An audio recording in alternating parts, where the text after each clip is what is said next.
দেশে প্রয়োজনে আরো নতুন রাজনৈতিক দলের উত্থান ঘটবে। বাংলাদেশে আবার সেই চক্রান্তের খেলা শুরু হয়েছে। বাংলাদেশে আবার চক্রান্তের খেলা শুরু হয়েছে।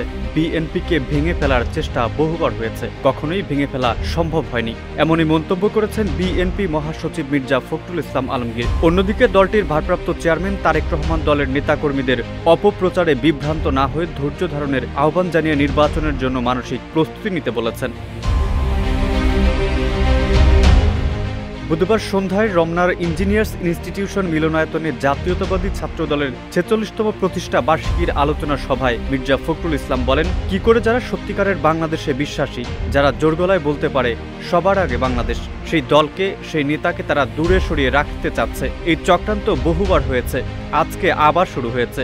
এই সময়কার রাজনৈতিক পরিস্থিতি ও সংকটের কথা উল্লেখ করে বিএনপি মহাসচিব বলেন, এই সংকটের একমাত্র সমাধান হতে পারে সবার কাছে একটি গ্রহণযোগ্য নির্বাচন। এটা ইতিহাসে প্রমাণিত, আমরা সে কথাই বারবার বলে আসছি। মির্জা ফখরুল বলেন, আজকে দুর্ভাগ্যজনকভাবে বাংলাদেশে আবার সেই চক্রান্তের খেলা শুরু হয়েছে, যেটা অতীতেও হয়েছে বহুবার। বাংলাদেশ নিয়ে আবার দেশে বিদেশে ষড়যন্ত্র শুরু হয়েছে, যারই ফলে আমরা শহীদ প্রেসিডেন্ট জিয়াউর রহমানকে হারিয়েছি।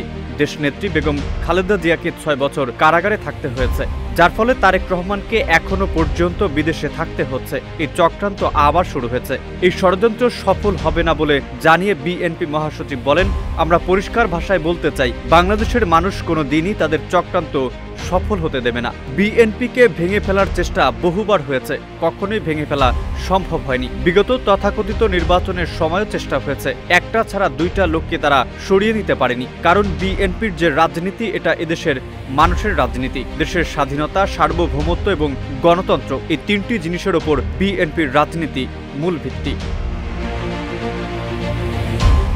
ছাত্রদলের ৪৬তম প্রতিষ্ঠা বার্ষিকীতে এদিন ভার্চুয়ালি অংশগ্রহণ করেন বিএনপি ভারপ্রাপ্ত চেয়ারম্যান তারেক রহমান। নতুন রাজনৈতিক দলের উদ্যোগকে স্বাগত জানিয়ে তারেক রহমান বলেন, রাষ্ট্র ও রাজনীতির প্রয়োজনে বিএনপি সব গণতান্ত্রিক উদ্যোগকে স্বাগত জানায়। বিএনপি তার জন্মলগ্ন থেকে আজ পর্যন্ত সব পরিস্থিতিতে সবসময় বহু দল বহুমতের চর্চার পক্ষে। এক্ষেত্রে বিএনপির দৃষ্টিভঙ্গি অত্যন্ত স্বচ্ছ।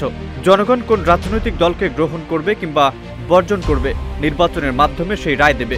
কিন্তু যারা জনগণের আদালতের মুখোমুখি হতে ভয় পায় অথবা তাদের ভিন্ন কোনো উদ্দেশ্য রয়েছে, তারাই নির্বাচন অনুষ্ঠান নিয়ে নানা রকম বিভ্রান্তি সৃষ্টি করে।